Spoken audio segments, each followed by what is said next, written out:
E a gente percebe que hoje é um desafio muito grande para a igreja, né? De tratar essas pessoas.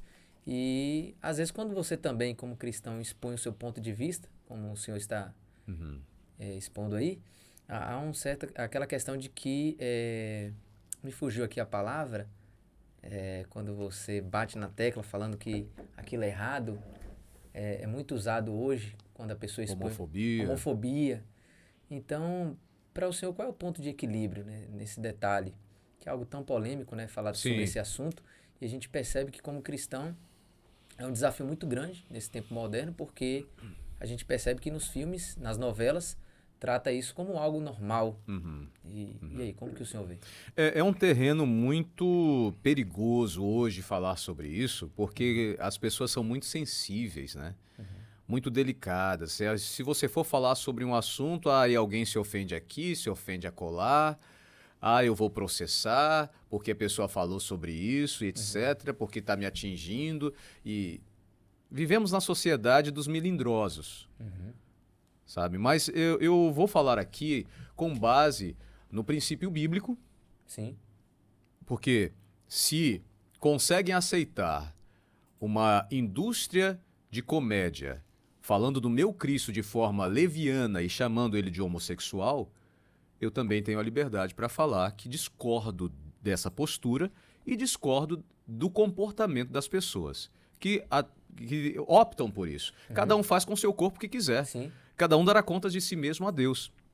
Mas isso não quer dizer que pelo fato de eu discordar do comportamento que eu tenha algum tipo de preconceito ou homofobia. Não, ao contrário. Eu posso conversar com as pessoas, posso abraçar as pessoas, posso ter um relacionamento amigável com as pessoas. Entenda uma coisa, uma pessoa que se diz homossexual por uma opção, não quer dizer que ela seja homossexual. Ela pode ter uma tendência.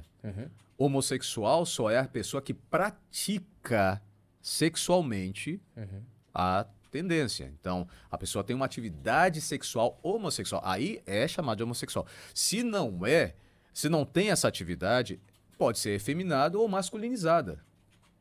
Tá? Uma coisa ou outra. Mas existem algumas situações que a gente precisa analisar. Algumas incoerências. E algumas causas também. Quando você tem uma cosmovisão evolucionista, você começa a entender a forma de pensar de muitos que adotam, que são seguidores do LGBTQIA+, que isso é muito natural. Que isso é muito normal. Aliás, perdão, vou retificar, né? Nem tudo que é normal é natural, né? É normal e tal, etc. Mas se você tem uma cosmovisão evolucionista, se você tem uma cosmovisão evolucionista, você não sabe de onde vem nem para onde vai. Sim. Você não sabe. Então, da mesma forma que disseram que o casamento é uma convenção. Um dia, uns dois doidos lá, macacos, resolveram se juntar e fizeram a parceria, os outros viram também. É legal, vamos juntar também. Aí pronto, criou-se uma convenção. Essa é a visão evolucionista. Da mesma forma que a sexualidade. Cada um faz o que quiser com o seu corpo, transa com quem quiser, enfim, é a visão evolucionista. Mas a minha visão e a visão dos cristãos não é evolucionista. É uma visão teísta. Ou seja, é uma visão de que Deus criou com um propósito. Sim. E existe todo um arcabouço aí que se levaria a noite toda para explicar qual é o propósito do sexo dentro do casamento. E sem falar que é para ser realizado dentro do casamento. Né?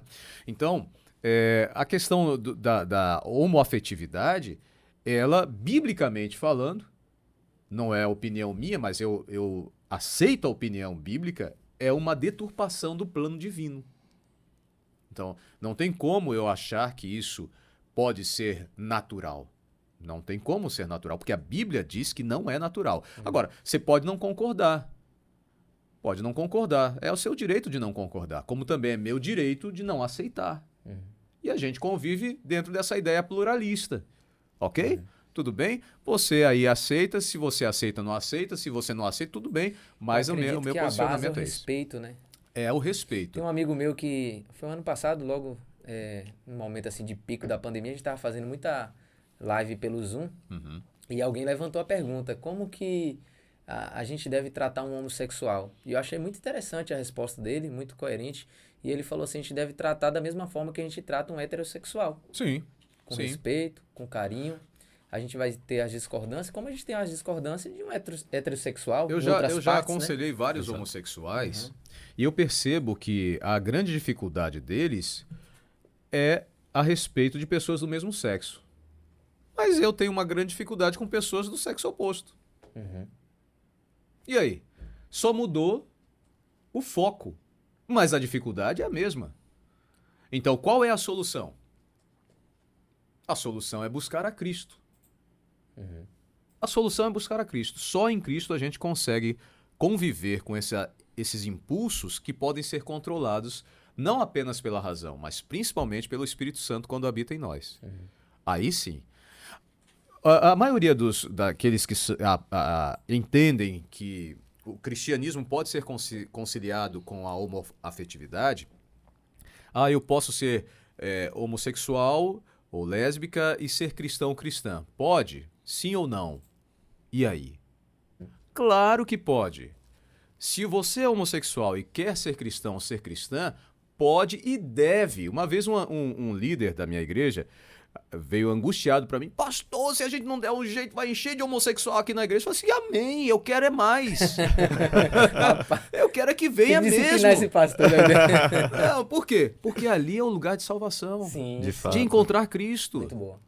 Muito bom. Entendeu? Então ele deve realmente ser cristão ou cristã. Porque quando você encontra Cristo, inevitavelmente você vai gradualmente se assemelhar a Cristo. Você vai ser discípulo de Jesus. Você não entra para uma igreja para ser membro frequente de igreja. Você entra para a igreja para ser discípulo de Cristo. Se você não é discípulo de Cristo, você é apenas um membro de uma igreja, um frequentador, quem sabe. Ou então é um sem igreja. Nesses 10 anos eu percebo que o nosso maior problema como cristão é querer mudar as pessoas, né?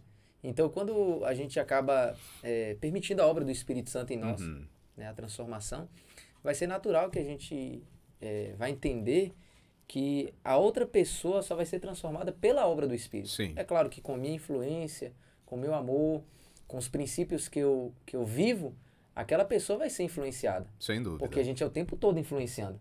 Né? A gente está aqui, a gente influenciou o Senhor vir para cá.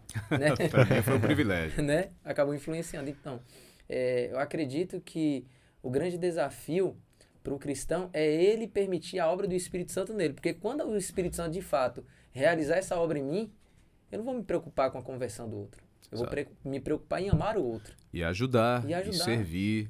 Eu não vou ser omisso naquilo que eu acredito. Porque tem pessoas que têm medo. Na verdade, todo mundo tem medo de ser perseguido. A grande verdade é essa. Principalmente quem está no meio universitário.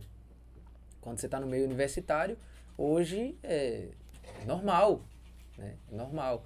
Mas para a gente que acredita na palavra de Deus, não é normal, mas devemos respeitar.